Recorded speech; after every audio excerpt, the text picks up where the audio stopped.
sou o professor Hanif, estou com vocês na área para mais um vídeo. E hoje estamos comemorando um aniversário, 130 anos da nossa República, da República Federativa do Brasil, que não começou com esse nome, diga-se de passagem, começou como Estados Unidos do Brasil.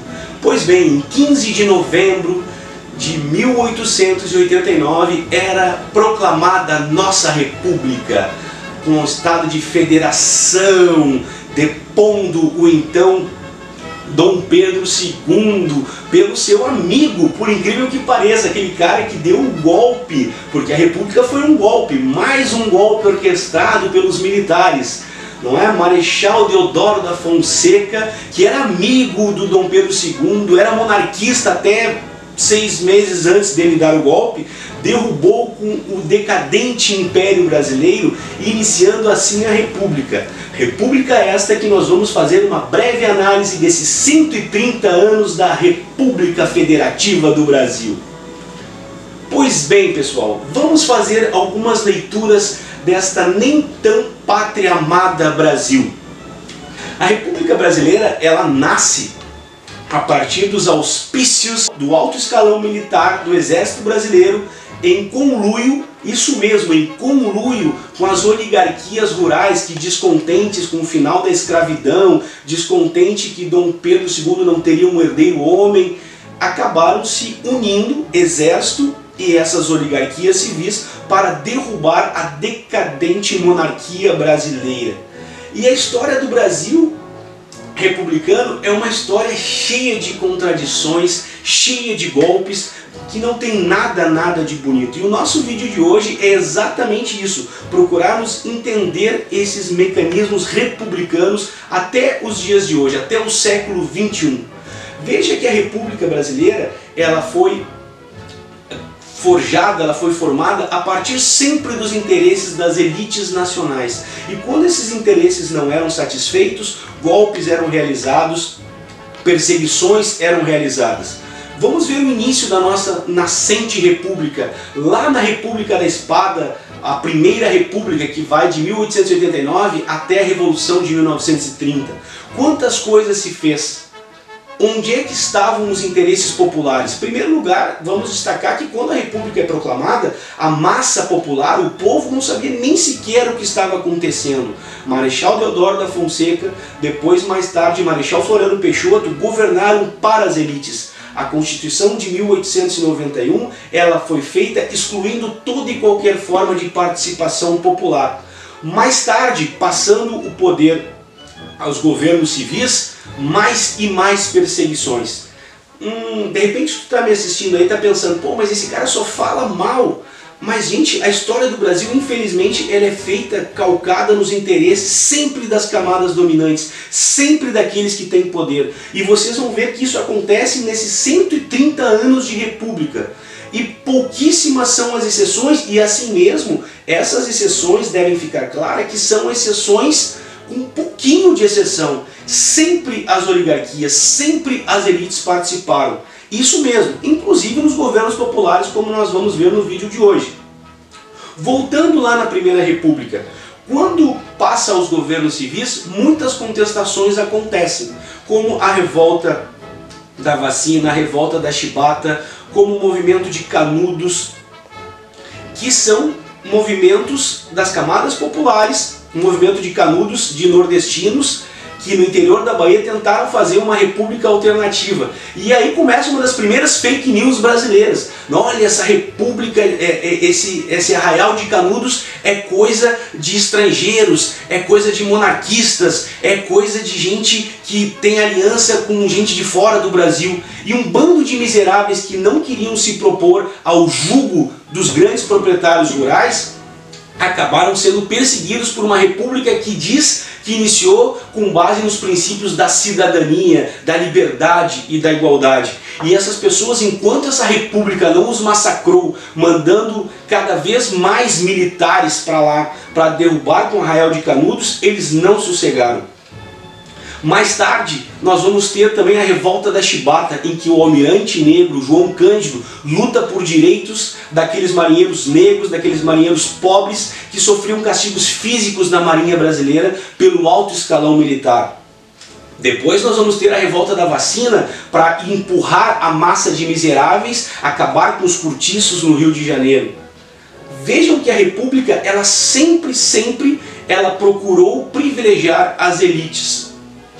Mais tarde, quando a coisa começa a tomar um rumo, chegam os imigrantes espanhóis, italianos, alemães, o movimento operário começa a crescer, começa a surgir uma classe média, nós vamos ter a chamada Revolução de 1930, que foi apoiada por alguns militares também, que eram favoráveis a profundas transformações, o chamado movimento tenentista, que lá a classe média do exército buscava, digamos, uma maior transparência no governo, uma maior participação popular. Esse é um momento interessante do exército brasileiro, mas esses militares que buscavam essa transformação do status quo acabaram sendo perseguidos, muitos deles mortos, como é o caso, por exemplo, da revolta do 18 do Forte, como foi o caso de perseguição à coluna Prestes, liderado, como diz o próprio nome, pelo Luiz Carlos Prestes, que tentava uma mudança, uma transformação, uma maior moralização na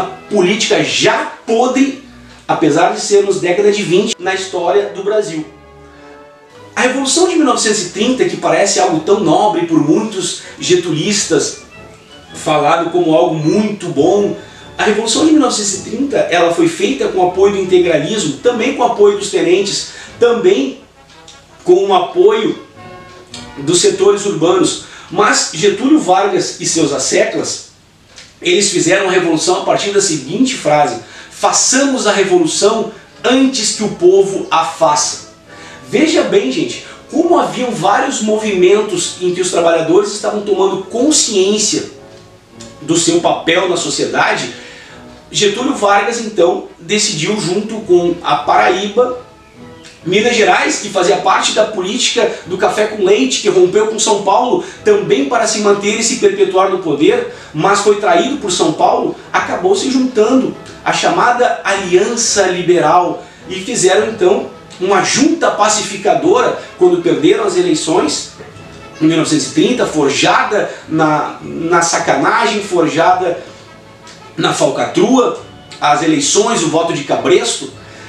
Fizeram e derrubaram então a chamada República Velha. E ali então se implanta um novo modelo de sociedade, começando a Era Vargas. E nós vamos destacar que a Era Vargas também ela foi um momento da história política do Brasil em que houveram grandes avanços das classes trabalhadoras. Avanços esses baseados nas ideias do fascismo italiano, da Carta Polonesa, quando Vargas instala um Estado Novo, em 1937, que em 1934 ele faz uma Constituição dando o direito de voto à mulher, fazendo uma série de concessões aos trabalhadores, daquele tipo: vamos dar os anéis e preservarmos os dedos das oligarquias brasileiras. Afinal de contas, era uma disputa entre as oligarquias brasileiras de São Paulo, Minas Gerais, Paraíba, Rio Grande do Sul, que estava naquele momento sendo colocada em xeque.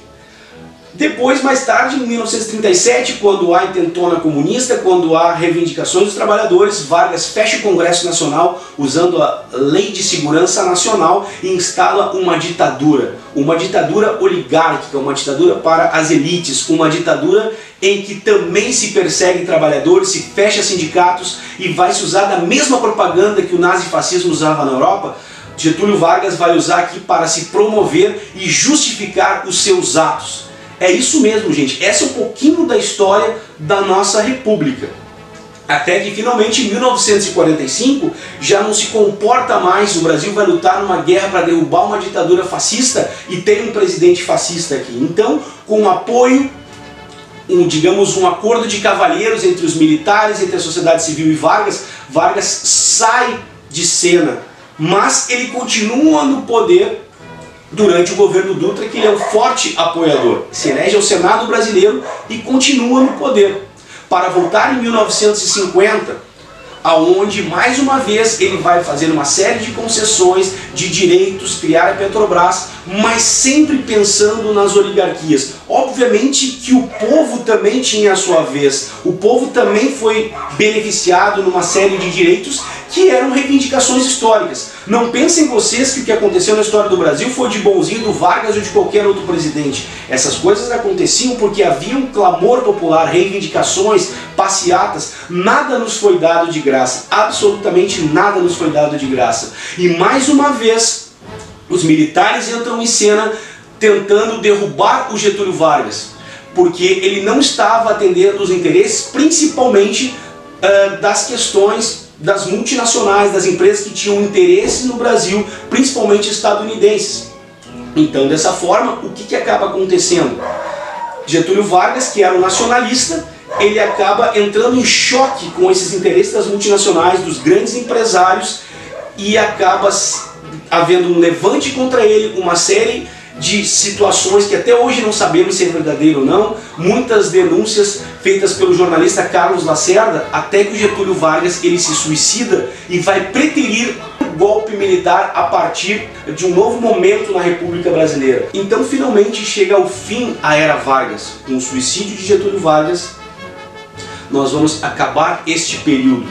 Mas os militares, os interesses das multinacionais, das oligarquias nacionais não conseguem ser atingidos, são preteridos. Dessa forma é eleito para presidente logo a seguir Juscelino Kubitschek de Oliveira. JK vai construir Brasília, vai começar o seu plano de metas, onde ele vai procurar industrializar o Brasil dependente do capital internacional. Mais uma vez, o trabalhador é preterido. Crise, recessão, sem aumento salarial, o trabalhador vai ser colocado de lado. Essa é a nossa república, em que o trabalhador sempre acaba ficando de lado. Finalmente acaba o governo JK, é eleito Jânio Quadros. Jânio Quadros eleito com apoio da UDN, com apoio dessas oligarquias que estavam sedentas pelo poder. Mas um governo confuso, nebuloso, faz com que ele acabe saindo, justamente porque ele acaba demonstrando, ainda que de uma maneira quase que infantil, um apoio à classe trabalhadora. Eis que chega ao poder João Goulart. João Goulart, Jango, herdeiro político de Getúlio Vargas, que outrora foi ministro do Getúlio Vargas, corria o risco, em meio à Guerra Fria, de que os comunistas estavam no poder, de que as reformas de base dariam melhorias demasiadas aos trabalhadores. Era o pretexto para que as oligarquias nacionais, raivosas, sedentas, junto com o exército brasileiro, aliás com a alta cúpula do exército brasileiro e com os interesses do capital internacional estadunidense, principalmente, dessem o chamado golpe militar consolidado em 31 de março de 1964. Inicia um período extremamente nebuloso da história do Brasil, entre 1964 e 1985, onde perseguição, tortura, ódio, supressão de direitos civis e direitos políticos são colocados em pauta. Essa é a história da nossa república. Finalmente, em 1985, nós vamos ter a chamada abertura, o fim do regime militar, e então começamos a nossa, digamos, recente democracia que nós vivemos até hoje, a chamada República Nova. Durante a República Nova, nós vamos ter a introdução das eleições diretas. O povo brasileiro está reaprendendo a votar. Aí vem um grande momento da história republicana, que é a Constituição Cidadã de 1988, a nossa Constituição que nós temos até os dias de hoje, em que nós temos amplas garantias e direito. Muitas eleições, muitos equívocos, muitos acertos, o Plano Real, governo FHC, governo Lula, grandes avanços, escândalos de corrupção permeando todos esses governos. Essa é um pouco da história republicana. Não sei se nós temos muito a comemorar com a história republicana, mas uma coisa é certa, que nós temos muito que aprimorar a República Brasileira. República esta que significa a divisão do país em federações autônomas, a escolha de um presidente em momentos democráticos eleitos pelo povo, em momentos autocráticos colocado pelas oligarquias no poder. A história republicana, ela deve sim ser sempre repensada, a história republicana deve ter sim cada vez mais a participação popular para que nós possamos fazer uma república que seja para o povo e pelo povo brasileiro. Eu espero que vocês tenham gostado do vídeo. Não se esqueçam, gente, de compartilhar. Se não está inscrito no canal, se inscreve aqui do lado, deixa o seu like, ativa o sininho para que a gente possa ajudar a fazer as pessoas pensarem cada vez mais, as pessoas dialogarem cada vez mais sobre cultura. Um grande beijo para vocês. Vamos fazer do Brasil um país melhor. Até a próxima, pessoal. Tchau, tchau.